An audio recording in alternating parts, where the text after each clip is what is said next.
नमस्कार साथियों, एससीटी एकेडमी पर आप सभी का स्वागत है। आज हम बात करने वाले हैं यूपी सुपर टेट 2022 की वैकेंसी की।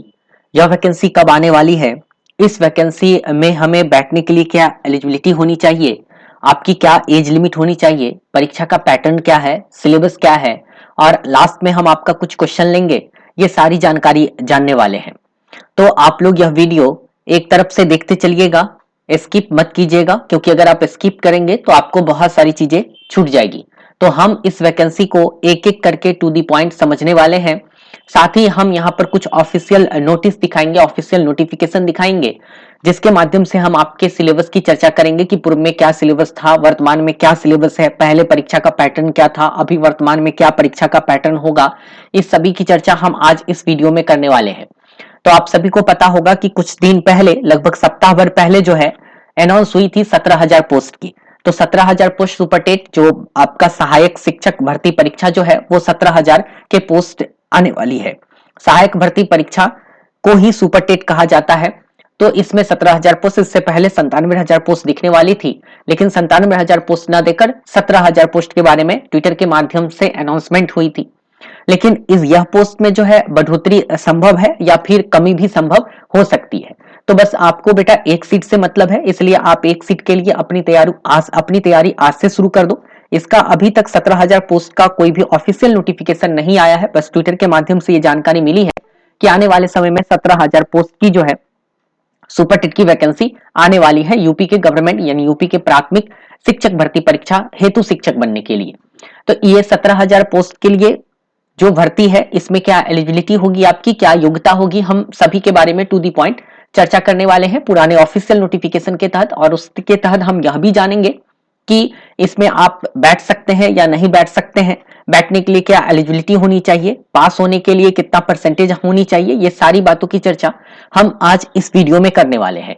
तो ये 17,000 पोस्ट की वैकेंसी है। वैसे आपको एक ही पोस्ट से मतलब है, तो अपनी तैयारी अगर आप आज से शुरू रखते हैं, या यूपी टेट जो 23 जनवरी की परीक्षा वो अपने नियत समय पर होगी, भ्रम में नहीं रहना है।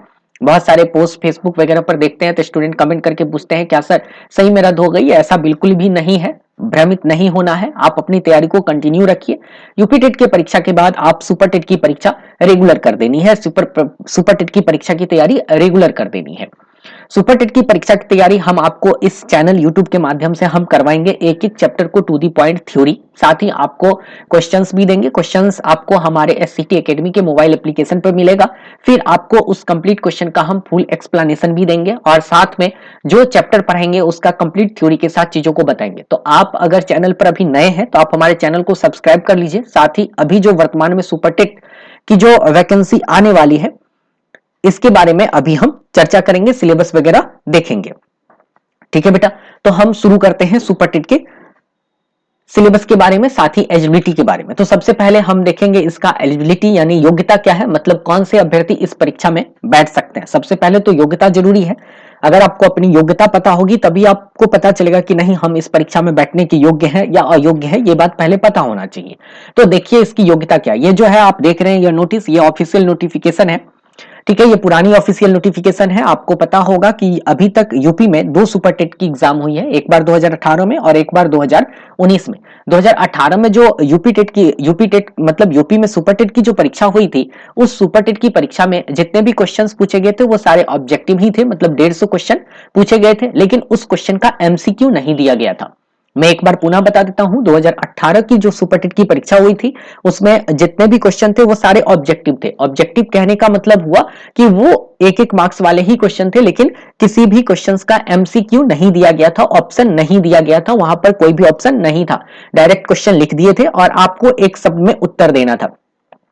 दूसरी बात मैं आपको यह भी क्लियर कर दूं कि इंग्लिश को छोड़कर सभी विषय का जो भी आपका उत्तर लिखने का माध्यम होना चाहिए वो सिर्फ हिंदी ही था। यह बात ऑफिशियल नोटिफिकेशन पर क्लियर करके लिखी हुई थी। मैं जो भी बता रहा हूं आपको ऑथेंटिक न्यूज बता रहा हूं, ऐसा नहीं है कि आपको फेक बता रहा हूं।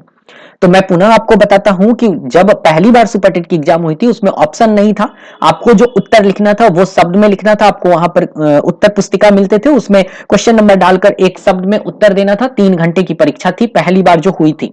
लेकिन उसमें क्या था कि आपको इंग्लिश को छोड़कर जितने भी प्रश्न का उत्तर लिखना वो सिर्फ हिंदी में ही लिखना। आप अगर इंग्लिश भाषी स्टूडेंट है, इंग्लिश लैंग्वेज के स्टूडेंट है, तो आप वहां इंग्लिश में नहीं लिख सकते। अगर आप इंग्लिश में लिखते हैं तो आपके उस प्रश्न का मूल्यांकन नहीं होगा इंग्लिश को छोड़कर। उसके बाद 2019 में सुपरटेट की वैकेंसी आई। 2019 में जो 69,000 सुपरटेट की जो वैकेंसी आई थी सहायक शिक्षक भर्ती परीक्षा के लिए, तो उसमें क्या था कि 150 क्वेश्चन थे, सिलेबस सेम था, कोई भी अंतर नहीं था। यहां पर आपको ऑप्शन डाला गया था, क्वेश्चन आपको हिंदी और इंग्लिश दोनों में आते थे, एक साइड हिंदी और एक साइड इंग्लिश, ऑफलाइन माध्यम से एग्जाम होते थे। तो यहाँ पर ओएमआर सीट मिलता था, तो स्टूडेंट ऑप्शन देख के कलर कर देते थे। तो इसमें क्या हुआ, जो इंग्लिश भाषी स्टूडेंट थे उन्हें फायदा हुआ। क्या फायदा हुआ कि इंग्लिश तरफ का क्वेश्चन पढ़ के ऑप्शन देख के और वो अपना बबल कर देते थे, ओएमआर सीट में कलर कर देते थे। ठीक है बेटा, तो इस चीजों को आप समझ चुके हैं। हम समझते हैं अब शैक्षिक योग्यता के बारे में कि शैक्षिक योग्यता क्या है। देखिए ओवरऑल जब आप इसे पढ़िएगा, ये ऑफिशियल नोटिफिकेशन जो है हम आपको नीचे डिस्क्रिप्शन बॉक्स में डाल देंगे, या नहीं तो आप हमारे टेलीग्राम चैनल पर चले जाइएगा, वहां पर आपको कंप्लीट ऑफिशियल नोटिफिकेशन मिल जाएगा। आप वहां पर सारी बातों को अच्छे तरीके से पढ़ लीजिएगा। साथ ही वहां पर सिलेबस भी क्लियर तरीके से लिखा हुआ है, लेकिन आप यहाँ पर चीजों को समझिए। अगर फिर भी आप चीजों को नहीं समझ पा रहे हैं या समझने में समस्या हो रही है तो आप कमेंट डाल दीजिए, हम आपको बाद में कमेंट पढ़ने के बाद कमेंट पर रिप्लाई निश्चित तौर पर कर देंगे। आप कमेंट डाल दीजिएगा, मैं आपको वहां पर चीजों को बता दूंगा। ठीक है, तो यहां पर शैक्षणिक योग्यता जब आप देखेंगे तो ओवरऑल यही है कि आपको इस परीक्षा में बैठने के लिए सबसे पहले तो उत्तर प्रदेश शिक्षक पात्रता परीक्षा, अगर आप उत्तर प्रदेश शिक्षक पात्रता परीक्षा यूपी के निवासी हैं तो आपको वहां की परीक्षा पास करने के लिए मिनिमम 82 या फिर 90 नंबर होना चाहिए। अगर आप 82 या 90 नंबर ले आए हैं तो आप यूपी टेट पास कर चुके हैं। साथ ही अगर आप यूपी टेट की परीक्षा अब तक पास नहीं किए हैं तो आप केंद्रीय शिक्षक अध्यापक पात्रता परीक्षा, जिसे हम लोग जो है सीटीईटी के नाम से जानते हैं, उसे पास करना अनिवार्य है। 82 या उससे ऊपर नंबर लाना ही होगा, तभी आप इस परीक्षा में बैठ सकते हैं। इसके साथ साथ आपको डीएलएड या बीएड किया होना अनिवार्य होना चाहिए, या तो आप डीएलएड कर लीजिए या बीएड कर लीजिए। डीएलएड का जो पूर्व में नाम था वो बीटीसी था, तो आपका अगर बीटीसी कोर्स है तो कोई दिक्कत नहीं, बहुत सारे अभ्यर्थी जेबीटी किए हैं तो जेबीटी भी चलेगा। अगर आप दूसरे राज्य से जाकर डीएलएड किए हो, बीएड किए हो, तब भी यहाँ पर मान्य होगा। यहाँ पर कंफ्यूजन नहीं रखना है कि अपने राज्य से करना अनिवार्य ही है। आप किसी भी राज्य से अगर ट्रेनिंग किए हुए तो आप इस परीक्षा में बेझिझक बैठ सकते हैं। इसके साथ साथ ट्रेनिंग के साथ साथ आपका यूपीटीईटी, या फिर अगर आप यूपीटीईटी पास नहीं किए हैं तो सीटीईटी पास होना अनिवार्य है। तो यही सारी बात यहाँ पर लिखी हुई है, आप इस चीजों को नीचे जाके डिस्क्रिप्शन बॉक्स में डाउनलोड करके पढ़ लेंगे। यही बात यहाँ पर भी लिखी हुई है। साथ में इसमें जो अभ्यर्थी बीएड किए हैं वो भी, और जो अभ्यर्थी डीएलएड किए हैं वो भी 50% अंकों के साथ होना चाहिए, तो बैठ सकते हैं। 4 वर्षीय वाला भी जो बीएड है या बीएलएड है तो वो भी स्टूडेंट यहाँ पर क्या कर सकते हैं, बैठ सकते हैं। लेकिन ये बात आपको निश्चित तौर पर ध्यान रखना है कि आपको या फिर यूपी टेट पास होना निश्चित तौर पर अनिवार्य है ना। अगर आप परीक्षा सीटेट या यूपी टेट अब तक पास नहीं है तो आप इसका मोह माया त्याग दीजिए, पहले आप सीटेट या यूपी टेट परीक्षा पास करने पर जोर लगाइए। इसके बाद हम देखेंगे एज लिमिट क्या है, ये भी बहुत बड़ा फैक्टर है कि आपकी एज लिमिट क्या होनी चाहिए इस परीक्षा में बैठने के लिए। तो देखिए यहाँ पर ये बात क्लियर है, ये भी ऑफिशियल नोटिफिकेशन का ही क्रॉपिंग किया हुआ है, उसी के पेज का पीडीएफ का क्रॉप करके डाले हुए हैं। क्लियर है कि यहाँ पर दिया है न्यूनतम 21 वर्ष होनी चाहिए और अधिकतम 40 वर्ष होनी चाहिए, यानी इससे ऊपर आपका एज नहीं होना चाहिए। कम से कम आपकी आयु 21 वर्ष हो जानी चाहिए इस परीक्षा में बैठने के लिए, और अधिकतम कितना, 40 वर्ष से ऊपर नहीं होनी चाहिए। साथ ही जो कैटेगरी के स्टूडेंट है उसे कुछ यहाँ पर रिलैक्सेशन दिया गया है, जैसे आपका एससी एसटी और ओबीसी यानी अन्य पिछड़ा वर्ग के अभ्यर्थियों को जो है 5 वर्ष का एज रिलैक्सेशन है, मतलब ये स्टूडेंट अधिकतम 45 वर्ष तक के होंगे तो फॉर्म भर सकते हैं। इसी तरह भूतपूर्व सैनिक वगैरह को भी कुछ छूट मिला गया है, विकलांग अभ्यर्थी को भी 15 वर्ष का छूट है ना। शिक्षा मित्र के मामले में भी अधिकतम 60 वर्ष तक का होगा। तो ये सारा चीज यहाँ पर क्लियर तरीके से लिखा हुआ। वैसे आपको लेकर चलना, जो स्टूडेंट जनरल में है उसे न्यूनतम 21 वर्ष और अधिकतम 40 वर्ष होनी चाहिए। इससे ऊपर अगर आपका उम्र है या फिर 21 से आपका कम उम्र है तो आप इस परीक्षा में बैठने के योग्य नहीं होंगे। इसके बाद हम देखेंगे एग्जाम पैटर्न। एग्जाम का पैटर्न क्या होगा, किस तरीके से आपकी परीक्षा होगी, यानी मुख्य रूप से आप सिलेबस की एक झलक को देखेंगे। देखिए अगर एग्जाम पैटर्न की बात करें तो आपका यहाँ किस किस विषय की परीक्षा होगी वो सारे विषय का नाम यहाँ पर लिखा हुआ है।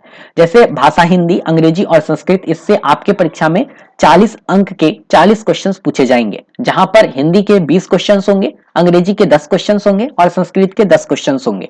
तो ये चीज आप ध्यान रखेंगे। साथ ही हम आने वाली वीडियो में इनके सिलेबस को भी विस्तृत रूप से देखने वाले हैं। तो आपको यहाँ पर क्या पता चला कि भाषा हिंदी, अंग्रेजी और संस्कृत, ये तीनों भाषा से आपके परीक्षा में प्रश्न होंगे, जहां हिंदी से 20 अंक, अंग्रेजी से 10 अंक, संस्कृत से 10 अंक, कुल 40 अंक के प्रश्न होंगे। विज्ञान से 10 अंक के प्रश्न होंगे, गणित से आपके 20 अंक के प्रश्न होंगे, पर्यावरण एवं सामाजिक विज्ञान से 10 अंक के प्रश्न होंगे, शिक्षण पद्धति से 10 अंक के प्रश्न होंगे, बाल मनोविज्ञान से 10 अंक के प्रश्न होंगे, सामान्य विज्ञान एवं करंट अफेयर से आपका 30 अंक के प्रश्न होंगे, तार्किक ज्ञान से आपके 5 अंक के प्रश्न होंगे, सूचना प्रौद्योगिकी से 5 अंक के प्रश्न होंगे, रीजनिंग से आपके 10 अंक के प्रश्न होंगे। इस तरह से कुल जो है 150 अंकों की परीक्षा होगी और समय इसके लिए 2.5 घंटे का दिया जाएगा, मतलब 2 घंटा 30 मिनट का समय दिया जाएगा। सारे जो क्वेश्चन है वो ऑब्जेक्टिव होंगे और सिंगल चॉइस क्वेश्चन होंगे। आप एक ऑप्शन को चुनकर अपने OMR में कलर करना है। तो इस चीजों को समझ गए। इसमें से अधिकांश सब्जेक्ट की तैयारी हम कंप्लीट जो है फुल थ्योरी के साथ ही प्रैक्टिस क्वेश्चन के साथ हम अपने यूट्यूब चैनल पर जो यूपी टेट की परीक्षा होने वाली है उसके बाद रात के 8 बजे प्रतिदिन लाइव क्लास शुरू हो जाएगी। और जो स्टूडेंट लाइव नहीं देख पाएंगे, अगर 8 बजे आप व्यस्त रहते हैं, खाना बनाते हैं या किसी काम में बिजी रहते हैं, तो आप उस वीडियो को बाद में देख लेंगे। साथ ही मोबाइल एप्लीकेशन के जरिए आपको उसका प्रैक्टिस क्वेश्चन दिया जाएगा, ठीक है। वहां पर आप प्रैक्टिस क्वेश्चन करेंगे, बिल्कुल फ्री ऑफ कॉस्ट होगा। यहाँ पर किसी भी तरह का चार्ज नहीं लिया जाएगा। जिस स्टूडेंट की रीजनिंग अगर अच्छी नहीं है तो रीजनिंग भी एकदम जीरो से शुरू करेंगे और अंत तक ले चलेंगे।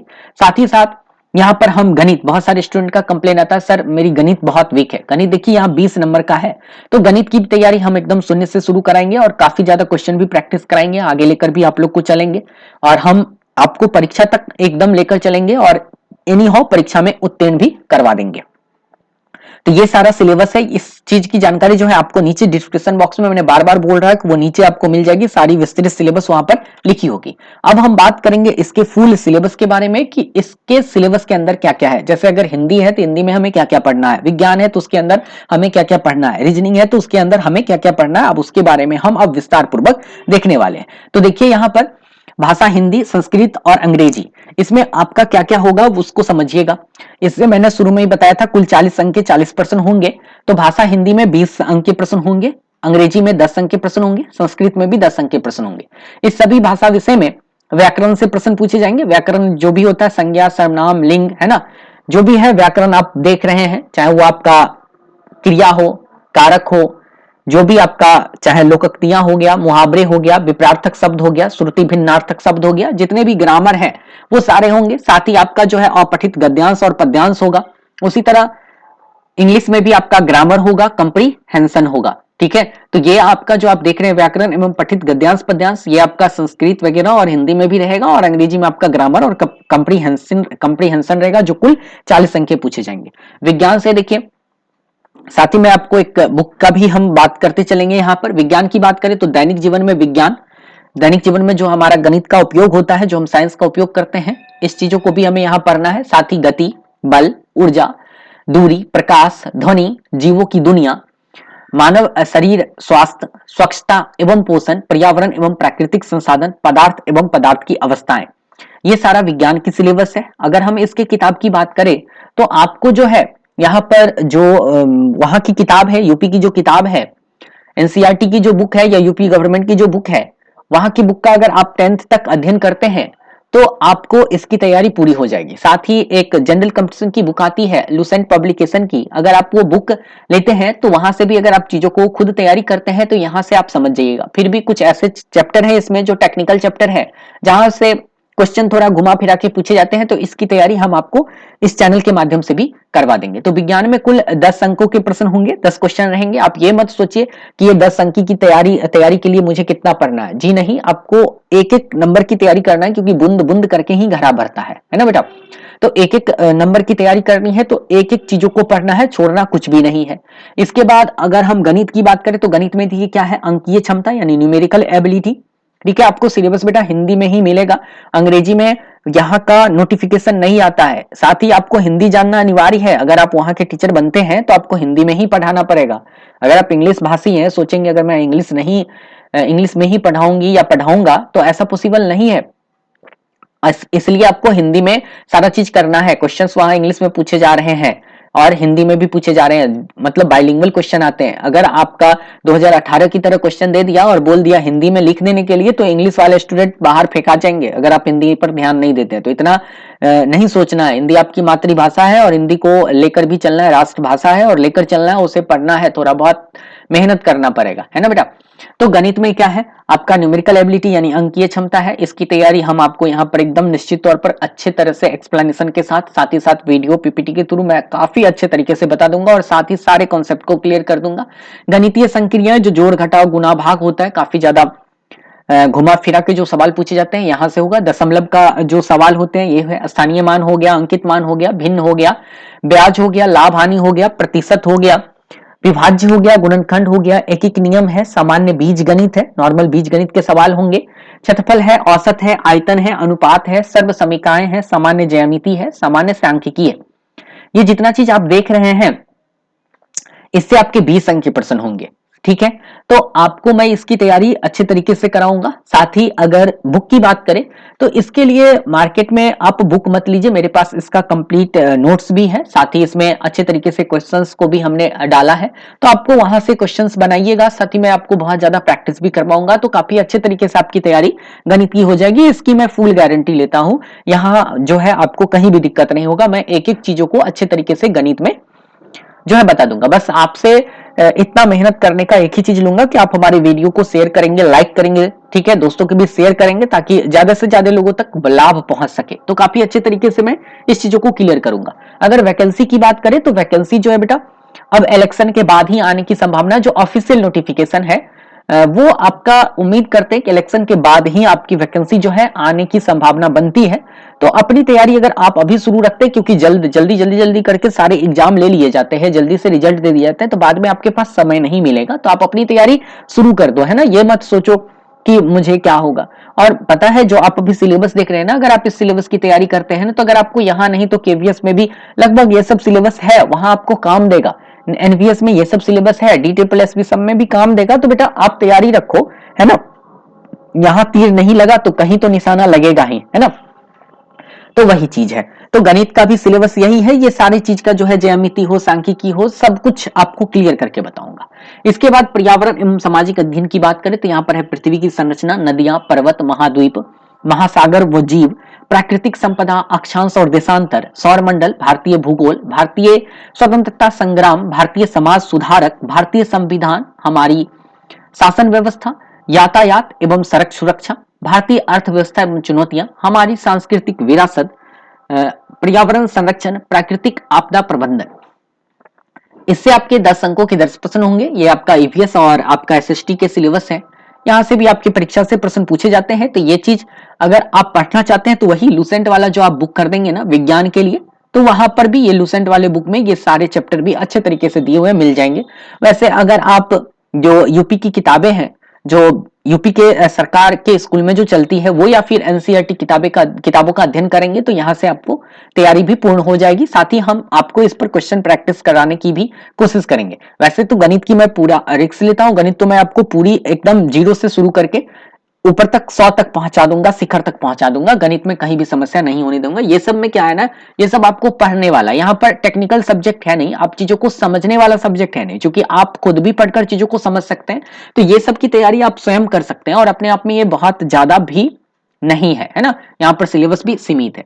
इसके बाद शिक्षण कौशल की बात करें तो वो भी है शिक्षण की विधियां एवं कौशल, शिक्षण अधिगम के सिद्धांत भी है, वर्तमान भारतीय समाज में प्रारंभिक शिक्षा है, समावेशी शिक्षा है, प्रारंभिक शिक्षा के नवीन प्रयास है, शैक्षिक मूल्यांकन एवं मापन है, आरंभिक पाठ कौशल, शैक्षिक प्रबंधन एवं प्रशासन है। ये शिक्षण कौशल है, ठीक है। टीचिंग एप्टीट्यूड है। तो यहां से भी आप बहुत सारी चीज यूपी टेट की तैयारी के दौरान पढ़े भी है, जैसे समावेशी शिक्षा पढ़ चुके हैं ना, शिक्षण की विधियों कौशल पढ़ चुके हैं, शिक्षण अधिगम के सिद्धांत पढ़ चुके हैं। कुछ चीजों को अगर आप नहीं पढ़े हैं तो ये सारी चीज हम आपको करवा देंगे, साथ ही क्वेश्चन प्रैक्टिस करवाएंगे। यहाँ से 10 अंकों के प्रश्न पूछे जाएंगे, तो इसकी तैयारी भी अच्छे तरीके से करनी है। सिलेबस बिल्कुल भी चेंज नहीं होगा, है ना, यही सिलेबस रहेगा। अब हम आगे देखते हैं बाल मनोविज्ञान, जो आपका चाइल्ड साइकोलॉजी। यहाँ से देखिए क्या क्या है, व्यक्तित्व विभिन्नताएं हैं, बाल विकास को प्रभावित करने वाले कारक है सीखने की आवश्यकता की पहचान, पढ़ने के लिए वातावरण का सृजन करना, सीखने के सिद्धांत तथा कक्षा कक्ष में इनकी व्यवहारिक उपयोगिता एवं प्रयोग, दिव्यांग छात्रों हेतु विशेष व्यवस्था। यहाँ से 10 अंकों के प्रश्न पूछे जाएंगे चाइल्ड साइकोलॉजी से।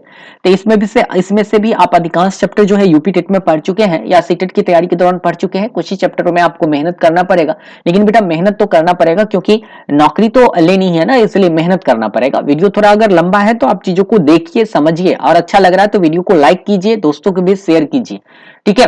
तो ये सारी चीज 10 अंकों के प्रश्न रहेंगे। इसके बाद है सामान्य ज्ञान और समसामयिक घटना। देखिए ये जो आप देख रहे हैं 30 अंकों के ना, ये अपने आप में काफी ज्यादा वास्ट है। यानी आप अगर ये सोचिएगा कि सामान्य ज्ञान बहुत कम सिलेबस है, देखने में आपको यहाँ पर लग रहा है कि समसामयिक महत्वपूर्ण घटनाएं, राष्ट्रीय अंतरराष्ट्रीय प्रदेश से संबंधित महत्वपूर्ण घटनाएं, स्थान, व्यक्तित्व, रचनाएं, अंतरराष्ट्रीय तथा राष्ट्रीय पुरस्कार, खेलकूद, भारतीय संस्कृति एवं कला, ये अपने आप में काफी ज्यादा है। और पिछले 1 साल का करंट अफेयर आपको करीब करीब तैयारी करना पड़ेगा, तभी जाकर आपकी तैयारी होगी संपूर्ण। तो ये अपने आप में काफी ज्यादा वास्ट भी है, तो इसमें ज्यादा मेहनत करना पड़ेगा आपको। करंट अफेयर सब काफी ज्यादा इकट्ठा करके आपको देखना पड़ेगा। मैं करंट अफेयर की भी क्लास लगवा दूंगा सर को बोलकर, यहाँ पर ही कोशिश करूंगा इसके लिए मैं गारंटी नहीं लेता हूं कि यहां से आपकी क्लास होगी, लेकिन मैं कोशिश करूंगा सर को बोलकर इसकी भी क्लास लगवा देने का, ठीक है। तो ये थोड़ा ज्यादा है अपने आप में, यहां से 30 अंकों के प्रश्न पूछे जाएंगे। अब आगे है आपका तार्किक ज्ञान यानी आपके रीजनिंग। देखिए रीजनिंग में क्या है, एनालॉजीज है, असर्शन एंड रीजन है, बाइनरी लॉजिक है, क्लासिफिकेशन है, क्लॉक्स एंड कैलेंडर है, कोडेड इनइक्वालिटीज है, कोडिंग डिकोडिंग है, क्रिटिकल रीजनिंग है, क्यूब नंबर सीरीज है, पजल्स है, सिंबल्स है एंड नोटेशन है। उसके बाद वेन डायग्राम्स एंड डाइस है, डाटा इंटरप्रिटेशन है, डायरेक्शन टेस्ट है, ग्रुपिंग एंड सिलेक्शंस है, इंटरफेरेंस है, लेटर सीरीज है। तो ये चीज आपका क्या है, तार्किक ज्ञान यानी रीजनिंग के सिलेबस से यहाँ से 5 अंकों के ही प्रश्न रहेंगे। 5 अंकों के प्रश्न पूछे जाते हैं यहाँ से, ठीक है। तो ये क्वेश्चन आपको यहां से भी रहेगा, तो इसकी तैयारी भी हम आपको कंप्लीट यहां से करवा देंगे यूट्यूब के माध्यम से, कंप्लीट तैयारी, साथ ही हम आपको प्रैक्टिस क्वेश्चन भी करवा देंगे। तो इसके लिए भी चिंता नहीं करना है आपको। 5 अंक है तो 5 अंक की भी तैयारी अच्छे तरीके से करनी है, घबराना नहीं है, चीजों को अच्छे तरीके से करना है, तभी जाकर आप अच्छे अंक से पास भी कर पाएंगे। उसके बाद सूचना तकनीकी, देखिए यहाँ पर इंफॉर्मेशन टेक्नोलॉजी से कुछ क्वेश्चंस होंगे जहां से 5 अंक के प्रश्न पूछे जाएंगे, है ना। शिक्षण कौशल विकास है, कक्षा शिक्षण तथा विद्यालय प्रबंधन के क्षेत्र में सूचना तकनीकी, कंप्यूटर हो गया, इंटरनेट हो गया, स्मार्टफोन हो गया, है ना, ओपन एजुकेशन रिसोर्स हो गया, शिक्षण में उपयोगी एप्स है, डिजिटल है, शिक्षण सामग्री के उपयोग में जानकारी है। यहाँ से भी 5 अंकों के प्रश्न पूछे जाएंगे, तो इस चीजों की भी तैयारी आपको करनी है, नोट्स के माध्यम से हो या बुक के माध्यम से हो। ये जो सूचना तकनीकी, ये आपको लुसेंट वाली बुक में भी मिल जाएगी, मार्केट में लुसेंट वाली बुक 250 के आसपास मिलेगी, आप अगर ले लेंगे तो वहां से ये तैयारी हो जाएगी और रामबाण है इस परीक्षा के लिए, ठीक है, सूचना तकनीकी के लिए। उसके बाद जीवन कौशल प्रबंधन एवं अभिवृद्धि से भी 10 अंक के प्रश्न होंगे, जहां पर आपका व्यवसायिक आचरण एवं नीति है, प्रेरणा है, शिक्षण की भूमिका, सुविधा प्रदाता, अनुश्रवणकर्ता, नेतृत्वकर्ता, मार्गदर्शन, परामर्शदाता, संवैधानिक और मानवीय मूल, दंड एवं पुरस्कार व्यवस्था का प्रभावी प्रयोग, इससे 10 अंक के प्रश्न होंगे। तो आपको घबराना नहीं है, तो मतलब आप अभी ओवरऑल सिलेबस को समझ चुके हैं, कंप्लीट चीजों को जान चुके हैं कि आपको क्या क्या देखना है, क्या क्या पढ़ना है। तो सिलेबस तो थोड़ा ज्यादा है, वाइड सिलेबस है, तो पढ़ना तो शुरू से पड़ेगा, क्योंकि आप महीने 2 महीने 3 महीने में तो पूरा कवर नहीं कर पाएंगे ना, तो पढ़ना शुरू से है। ये सारा सिलेबस तो देख लिए। अब आपके मन में ये सवाल आता है कि इतना करने के बाद, 150 अंकों की परीक्षा देने के बाद क्वालिफाई कितने नंबर में होंगे। अगर हम क्वालिफाई की बात करें तो जनरल जो श्रेणी के स्टूडेंट है उसे पास करने के लिए 150 में से 45% अंक लाना पड़ेगा, मतलब लगभग 150 में से 66 दशमलव कुछ होते हैं, तो 67 मान लिया जाता है, तो 67 अंक लाना पड़ेगा। और जो ओबीसी एससी एसटी के स्टूडेंट है उसे 40% यानी 60 अंक लाना पड़ेगा।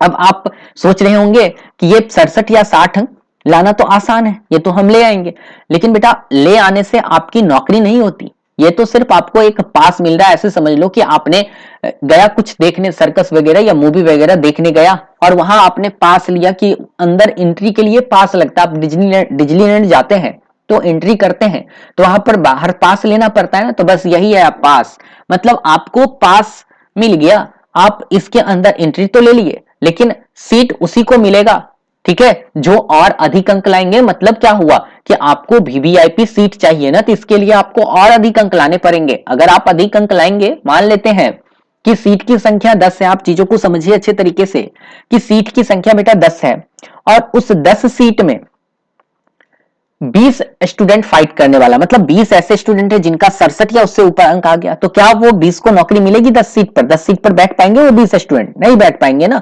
तो बैठेंगे तो 10, तो कौन से 10 पढ़ेंगे, कौन से 10 स्टूडेंट बैठेंगे? जिनके पास वीवीआईपी वाला सर्टिफिकेट होगा, मतलब अधिक अंक वाला होगा, तो ऊपर से 10 स्टूडेंट को लिया जाएगा।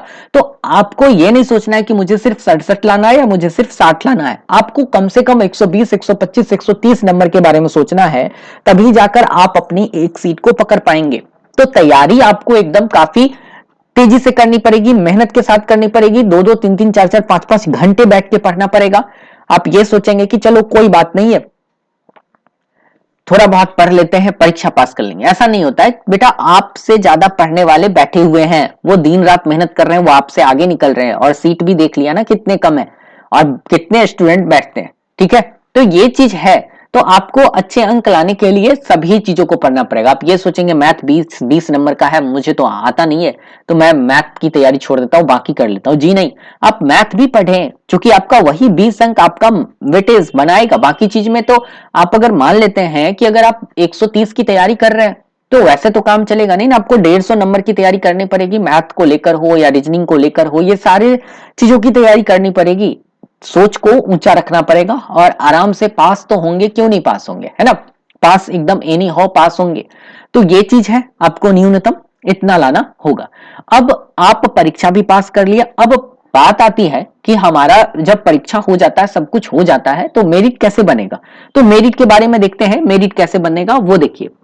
अगर आप जो 10वीं में जो परीक्षा पास की है उसमें आपको उससे आपका जो वेटेज लिया जाएगा, मतलब जब आपका मेरिट तैयार किया जाएगा तो वहां से आपका 10% अंक लिया जाएगा। जैसे आप एक उदाहरण से समझिए कि अगर आपका 10वीं में 80% नंबर लाए हुए हैं तो वहां से 8 अंक लिया गया।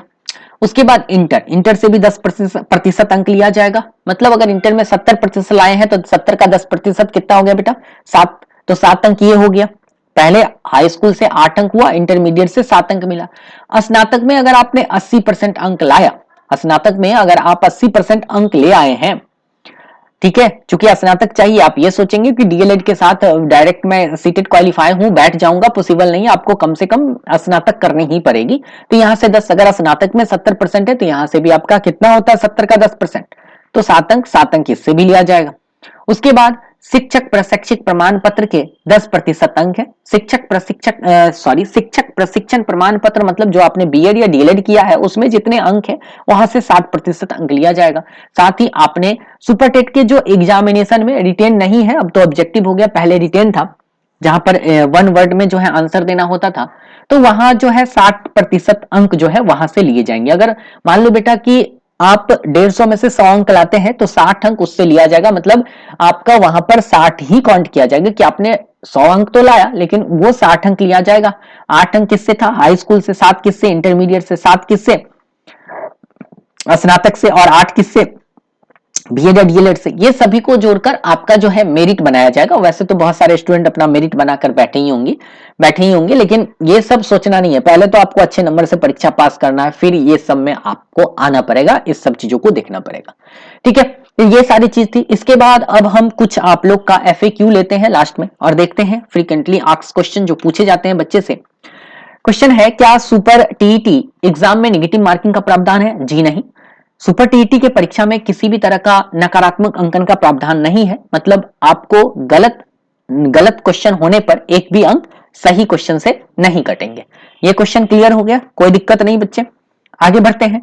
आगे है, क्या मैं बिना शिक्षक पात्रता परीक्षा टीईटी पास किए हुए सुपरटेट का फॉर्म भर सकता हूं? आप सभी को पता होगा, अगर आप टीईटी पास नहीं है तो आप सुपरटेट का फॉर्म नहीं भर सकते। अब बात आती है, क्या सुपरटेट का फॉर्म भरने के लिए यूपी का निवासी होना अनिवार्य है? जी हाँ, आपको यूपी का निवासी होना अनिवार्य है।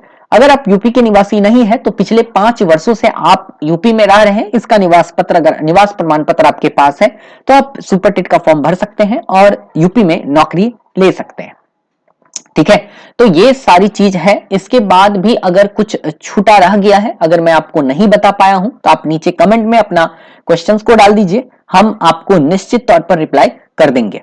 अगर आपको यह वीडियो पसंद आया हो तो वीडियो को लाइक जरूर कर दीजिएगा, दोस्तों के बीच शेयर कर दीजिएगा, और अगर आप चैनल पर नए हैं तो हमारे चैनल को सब्सक्राइब जरूर कर लीजिएगा, ताकि कोई भी सूचना मिलेगी, किसी भी तरह का नोटिफिकेशन आएगा या किसी भी चीज की तैयारी होगी तो आपको समय समय पर नोटिफिकेशन मिलता रहे। ठीक है, तो उम्मीद करते हैं आपको यह वीडियो काफी पसंद आया होगा। तब तक के लिए आप सभी का बहुत बहुत धन्यवाद। फिर मिलते हैं अगले वीडियो में।